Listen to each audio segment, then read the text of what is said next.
All right, Sivers Semiconductors, SIVE or SIVEF is starting to move today, up almost 30% at $3.32. And most people are going to look at the stock and think this is just another small cap momentum stock. But I don't think that's what's happening here, because behind this move, there's a shift that most people are completely missing. Sivers Semiconductors is starting to show up inside the AI infrastructure supply chain. And if that's true, then it's not a small story anymore. So let's understand what this company actually does, because this part matters. Sivers Semiconductors operates in photonics. They're in SATCOM and photonics and high frequency communications, which basically means they're working on technologies that allow data to move faster and more efficiently using light instead of traditional electrical signals.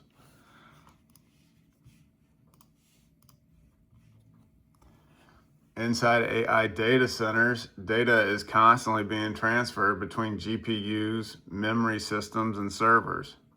Historically, that's been done using copper-based connections.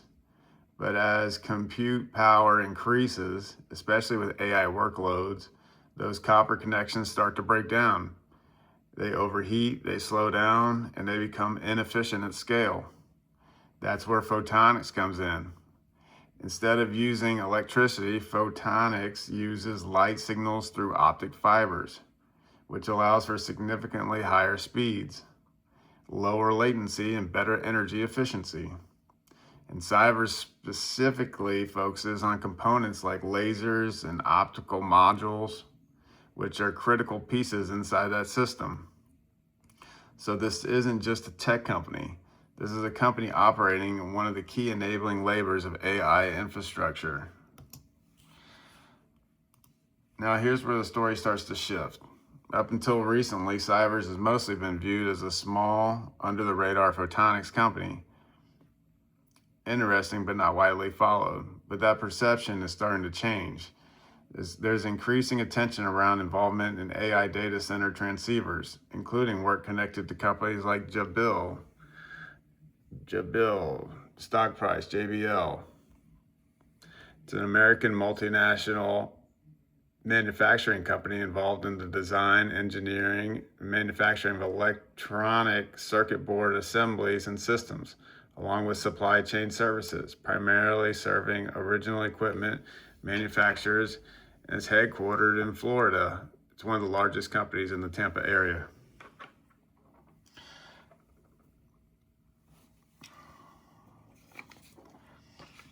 The transceivers are what allow data to move between systems using optical signals.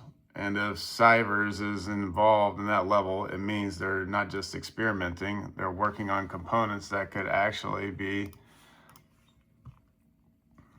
deployed inside real infrastructure. And then these ecosystem slides started circulating, and that's where things move from interesting to potentially important. Here is CEO Vikram Vathulia talking about the major tech names having interest in Sivers. On the photonics side, we are now gestating, right? So we're preparing for the future. And last time I said we are also expanding our serviceable market in data centers to pluggables. So what we say there is a lot of excitement with customers who are now sampling our lasers for pluggables, while at the same time, our customers in the co-packaged optics side are making progress. We expect to talk about more of those at the optical show in March. And more interestingly, some of the big household brand names now are looking to engage with us in early discussions on our technology. So it's very heartening to see we've made a lot of progress with the smaller, innovative customers, and now the bigger brand names want to start talking to us. But of course, the highlight of our photonics was the LiDAR customer saying, hey, we're going to ramp in Q4. It's material revenues for us. It's a great revenue feed into our opportunity pipeline and future revenues. So that was very exciting for us on the LiDAR side. And here Now let's take a look at this diagram. This is not just a marketing slide. This is a map of how AI infrastructure is actually built. And I want you to focus on one specific layer, the laser providers. Bringing together the complete ecosystem, laser providers. Because these lasers are what generate the light signals used in optical communication. In that section, you see Lumentum, established multi-billion-dollar players in the photonic space, and right next to them, you see Sivers. Now zoom out and look at the full stack around it. You've got design software companies like Cadence and Synopsys, which are used to engineer chips. Testing and validation from companies like Keysight and Advanced Test. Materials and fiber from companies like Corning. And packaging and assembly from global manufacturing leaders. This is a complete ecosystem, and it represents the supply chain behind modern AI systems. So when Sivers shows up here, it doesn't mean they've won, but it does mean they've been considered as part of the architecture. And this is where most people go wrong. They see a company in a slide like this, and they assume that the story is already proven, but it's not. This is a massive difference between being included in an ecosystem and generating meaningful revenue from it. Right now, Sivers is still in the positioning phase. They are aligned with the right technologies in the right market and at the right time. But they still need to prove that they can scale production, win contracts, and convert all this into actionable revenue. Now let's look at the bigger picture.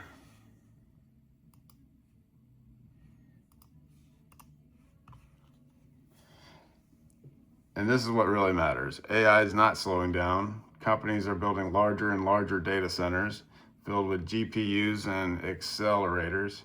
But there's a problem. The system is only as fast as its slowest connection point. And increasingly, that bottleneck is not the chip. It's the data movement between the chips. And that's why the industry is shifting towards optical interconnects, and those systems rely heavily on one key component, lasers, specifically indium phosphate or InP lasers. And these are global to manufacture, expensive to scale, and limited supply, which means any company that can produce them at scale becomes extremely valuable in the ecosystem. Now let's take it one step further.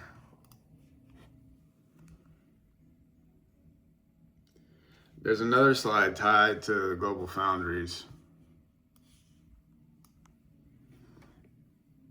One of the semiconductor foundries, major semiconductor foundries. And they're talking about being at the forefront of photonics and advanced packaging.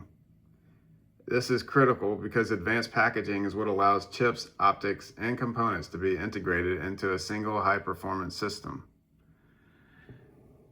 GF is at the forefront, GlobalFoundries at the forefront of the photonics and advanced packaging revolution.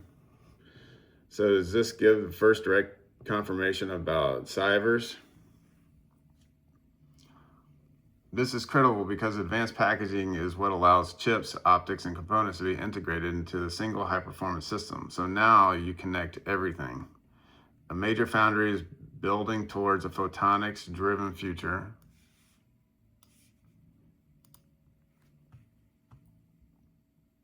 And Sivers is appearing in the laser layer of that broader ecosystem.